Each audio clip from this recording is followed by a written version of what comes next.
They don't care about you. It's all about the money. Show me the money! Show me the money! Show me the money!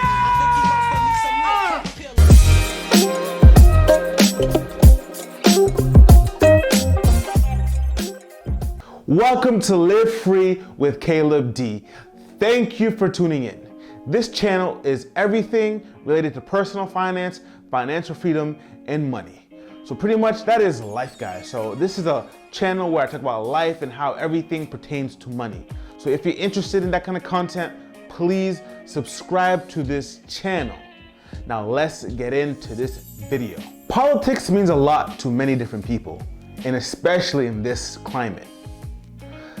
We have racial tensions that are pretty high. I love black people! I love black people! We're in the middle of a pandemic. In the past 4 years, Washington has been one big giant soap opera.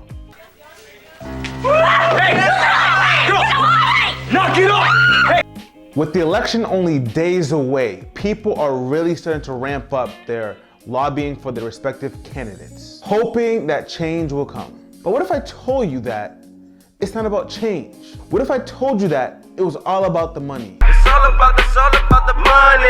While it is very important to vote, we need to really be honest with ourselves as to what politics is really about. Money drives politics.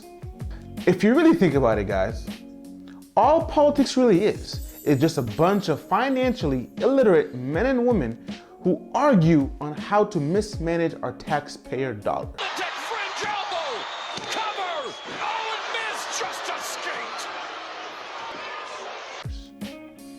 Now let me break that down for you.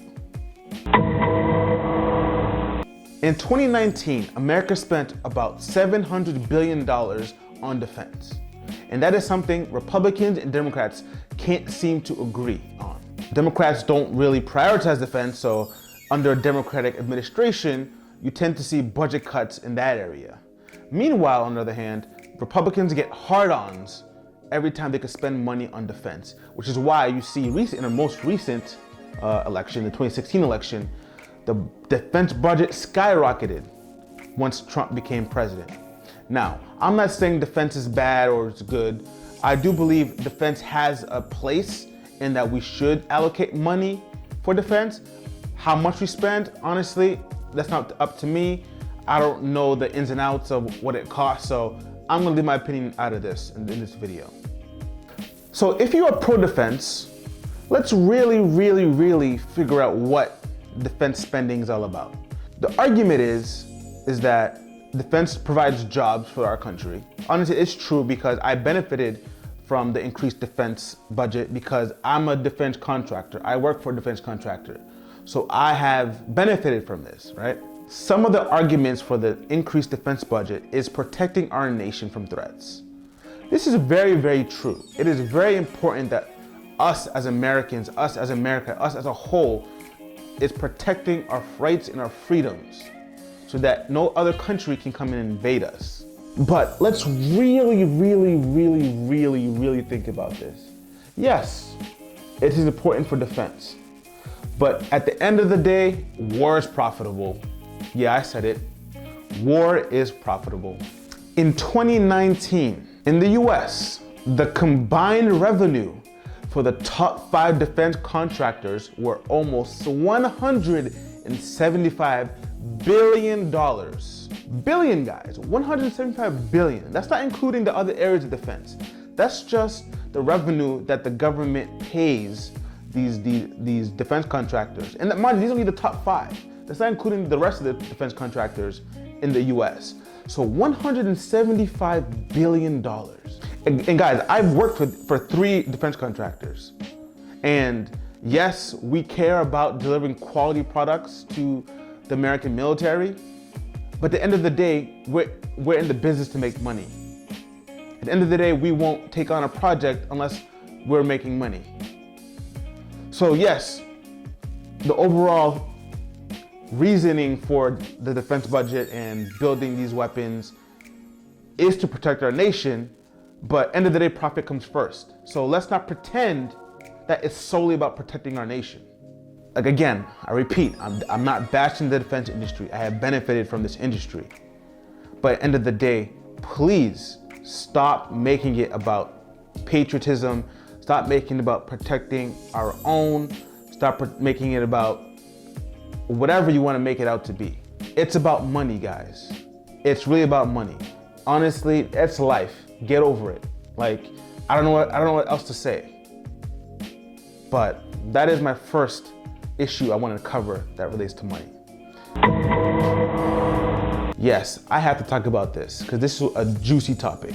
And honestly, I want to talk about issues that are on both sides of the political spectrum. People are arguing, people are fighting, talking about, oh, socialized healthcare would never work.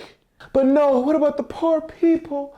Oh my gosh, they can never survive without the government. Oh my gosh. Oh. And one of the main arguments is that the government should pick up the tab on socialized healthcare. Socialized healthcare is one of the many legitimate solutions to the rising healthcare costs in America. In 2018, healthcare costs totaled to about $3.6 trillion. That is about $11,000 per person. Matter of fact, that $3.6 trillion mark, or total I should say, accounted for 18% of the US GDP. And if you backtrack all the way to 1962, healthcare costs only accounted for 5% of the US GDP. That is crazy, guys. That is absurd. That is a massive jump. Unacceptable. So, with that being said, a lot of people, especially on the Democratic side, they really want the government to foot the bill. Whether you agree with it or not, doesn't matter. The point is, who sets out to gain from socialized healthcare? Is it the people? Some might say yes, but reality, it's the big industries behind healthcare. For example, Big Pharma. Of the $3.6 trillion that was spent on healthcare back in 2018, 9.5% was spent on pharmaceutical drugs. 9.5% of $3.6 trillion is $342 billion. So Big Pharma, I can assure you, is probably lobbying for socialized healthcare, because if the government's paying for it, that means they get guaranteed money, guaranteed profit. And that's a guaranteed $342 billion industry. Because when the government's your customer, the government has an unlimited amount of money supply. It's all about the money. They can charge whatever they want. So Big Pharma sets to gain from socialized healthcare. So who else sets out to gain from socialized healthcare? Well, the hospitals.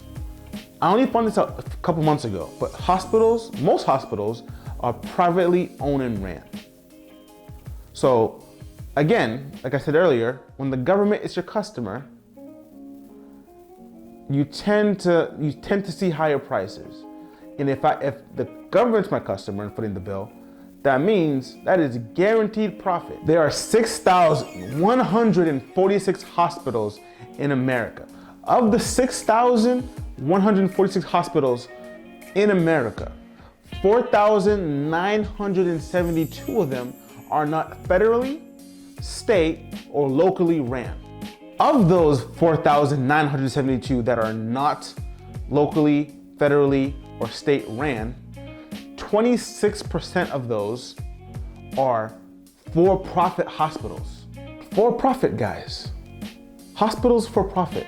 That is sick.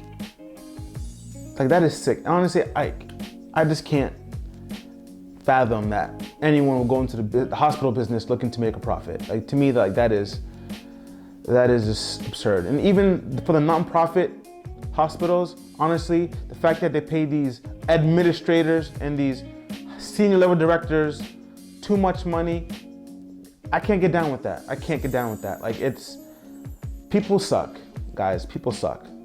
They just do, which is why I don't put my faith in the government.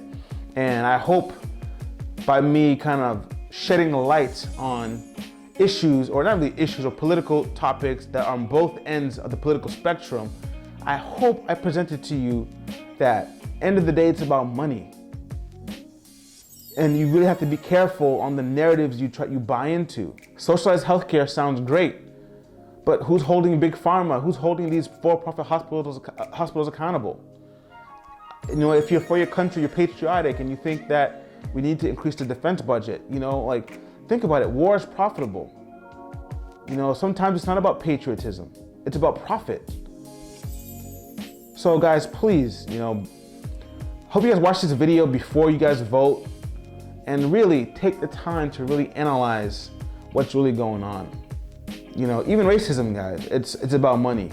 You know, I'll make a separate video for that, but racism is about money. It's not about skin color. It's literally about money, guys. You know, it is sad that like political issues center on money. Like literally, like we're arguing about how to spend our money. Like literally, like the stimulus check, guys, perfect example, the stimulus check. Literally, both sides are playing with the lives of the American people. You know, Republicans don't want to spend too much, right? You know, Republicans finally, you know, increased the spending limit that for the stimulus checks, right? You know, it's not enough, but it's something. But yet Democrats are playing hardball at the expense of the American people. Sometimes you gotta take an L to live to fight another day. Stop trying to make yourself look better. It's not working. Like people are dying out here. So I'm just disheartened that politics is really about money. You know, it's sad that it's that way, you know? And that's why it's hard for me to vote. You know, I'm gonna be honest with you. You know, I haven't done the early voting. I will vote, but it's hard. It's really hard. The fact that both sides, it's really about, end of the day, it's about money. They don't care about me. They don't care about you. Which is why it's my mission to educate people on the importance of financial literacy. Guys, I know I'm rambling a little bit, but you know, this is something that's been in my heart for a while. It's just, politics is not about change. I'm sorry. I'm sorry, guys. Do your part by voting, but don't be fooled.